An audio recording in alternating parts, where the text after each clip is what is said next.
आता तोरणची पट्टी बनवण्यासाठी मी इथे धागे घेतलेले आहे, जांभळा, हिरवा, डार्क निळा, फिकट निळा. तर आता हे कसं बनवायचं आपण हे पाहूया. या ठिकाणी मी हा जांभळा धागा घेतलेला आहे. तर आधी आपण नॉट बांधून घेऊया. अशी मी इथे नॉट बांधून घेतली आहे. आता आपल्याला 7 चेन घ्यायचे आहे, म्हणजे 7 साखळी. 1 2 3 4 5 6 7.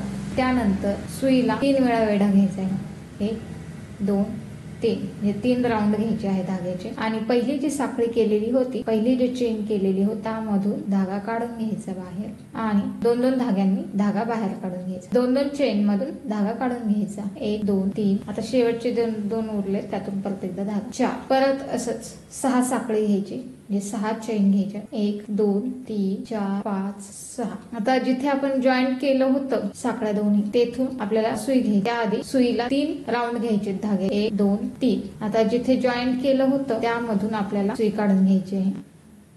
आता पुन्हा 2-2 चेन मधून धागा काढून घ्यायचा आहे. 1 2 3 4. हे अशा प्रकारे दिसत. आता असे आपल्याला 30 बनवून घ्यायचे आहे राऊंड. हे जे राऊंड दिसत आहे ते 30 बनवून घ्यायचे आहे. प्रोसेस तीच. 6 चेन, 1 2 3 4 5 6. त्यानंतर 3 सुईला धाग्याचे राऊंड. जॉईंट जिथे आहे तिथून सुई एंटर करून घ्यायची, धागा सुई लागून ढाळून पुन्हा 2-2 चेन मधून धागा काढून घ्यायचा.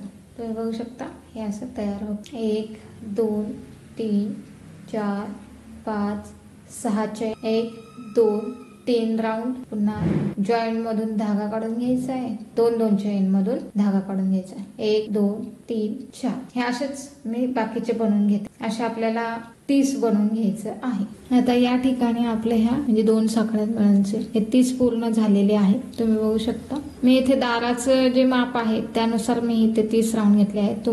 तुम्ही तुमच्या दाराचं माप घेऊन आता या ठिकाणी आपल्याला हे जे राऊंड झाला आहे इथे मी जोडून घेतलेलं आहे लास्ट राऊंडचं. आता ही साखळी काढून घेतलेली. या ठिकाणी आपल्याला जे दिसत आहे हे राऊंड, तर ही जी साखळी आहे ह्याला आपल्याला 10 सिंगल क्रोशे घ्यायचे आहे. 1 2 3 4 5 6 7 8 9 आणि 10. इथे तुम्ही बघू शकता हे 2 असे चेन येतात, त्यातून धागा काढून घ्यायचा. आता हे 10 झालेले आहे कम्प्लीट. पुन्हा नेक्स्ट जे आहे त्यातून घ्यायचं आहे. याच्यातून पण 10. असे सगळ्या ह्यातून आपल्याला 10 सिंगल स्टिच घ्यायचे आहे. 1 2 3 4 5 6 7 8 9 10. असं मी सगळ्या चेन मधून करून घेते आहे. आपल्याला एकाच साइडने हे करून घ्यायचं आहे. दुसऱ्या साइडने मी दुसरा धागा जो आहे तो घेऊन इथे असंच सिंगल स्टिच करून घेणार आहे. आधी आपण हे पूर्ण करून घेऊया. या ठिकाणी तुम्ही बघू शकता मी सगळ्या राऊंड मध्ये हे 10 असे करून घेतले आहे आणि शेवट हा धागा कट करून जोडून घेतला. आता या ठिकाणी आपल्याला दुसऱ्या कलरचा धागा घ्यायचा आहे. तर मी इथे ग्रीन घेत आहे. आता यात जिथे जॉईंट आहे तिथून आपल्याला हा धागा काढून घ्यायचा आहे.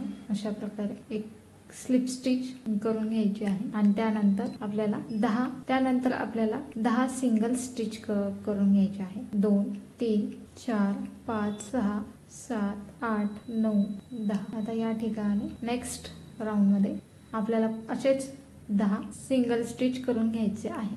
जसे आपण हे व्हायलेट कलरचे केले आहे सगळे सेम तसेच हे आपल्याला ग्रीन कलरचे करून घ्यायचे आहे. 1 2 3 4 5 6 7 8 9. प्रत्येक ह्याच्यात सिंगल स्टिचेस करून घ्यायची आहे. असं मी हे करून घेते. मी इथे हा ग्रीन धागा करून घेतला आहे आणि ह्याची आपल्याला गाठ मारून घ्यायची आहे. इथे मी गाठ मारून घेतली आहे आणि एक्स्ट्राचा धागा कट करून घेत आहे. तर सुरुवातीच्या बाजूला मी इथे थोडस लुक बनवून घेतलं होतं. एक 10 साखळी घ्यायची आहे, त्याच्यानंतरच इकडे स्टार्ट करायचं आहे. ही पट्टी एक झाली आहे, ज्याच्या दोन्ही बाजूला एक बाजूला मी जांभळा कलर घेतला आहे तर दुसऱ्या बाजूला ग्रीन कलर घेतला आहे. अशीच मी ही दुसरी पट्टी बनवून घेतलेली आहे. तुम्ही एकाच कलरचे सिंगल पट्टी बनवू शकता, म्हणजे असे 2 कलर एकाच कलरचे दोन्ही बनवू शकता. आणि इथे कलर कॉम्बिनेशन मला जास्त हवं असल्यामुळे मी इथे 4 कलर घेतले. तुम्ही 2ही घेऊ शकता. आता आपल्याला काय करायचं आहे, ह्या पट्टीवर ही दुसरी पट्टी ठेवायची आहे. आता मला ग्रीनच्या शेजारी ब्लू हवा, त्यानंतर जांभळा. तर हे एकमेकांवर असं ठेवायचं करायचं आहे. त्यानंतर दुसऱ्या राऊंड मध्ये, ह्या राऊंड मध्ये आपल्याला ही जी जांभळ्या रंगाची पट्टी आहे, जांभळे ग्रीन रंगाची पट्टी, ही त्यातून आपल्याला काढून घ्यायची आहे. ढीला सरळ करून घेते. आता हे एकमेकांवर ठेवून दुसऱ्या राऊंड मधून आपल्याला ही पट्टी काढून घ्यायची आहे.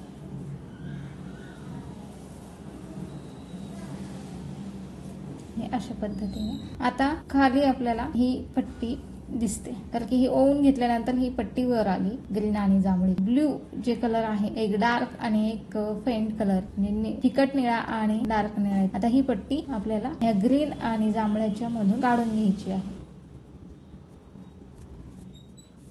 म्हणजे जी खाली पट्टी येते ती आपल्याला वर सरकून घेत जायचं आहे. वरती ओढून घेताना खाली गुंता होता कामा नये. तुम्ही बघू शकता येथे आपल्याला हे 2 कलरच्या ज्या पट्ट्या दिसत आहेत, तर आता ब्लू कलरची जी पट्टी आहे ती वरती आणि ग्रीन कलरची खाली ठेवली आहे. आता काय करायचं आहे, आपल्याला वरच्या राऊंड मधून खालची जी विणलेली पट्टी आहे तिथून बाहेर काढून घ्यायची. वरच्या राऊंड मधून खालची विणलेली पट्टी काढून घेत जाईल.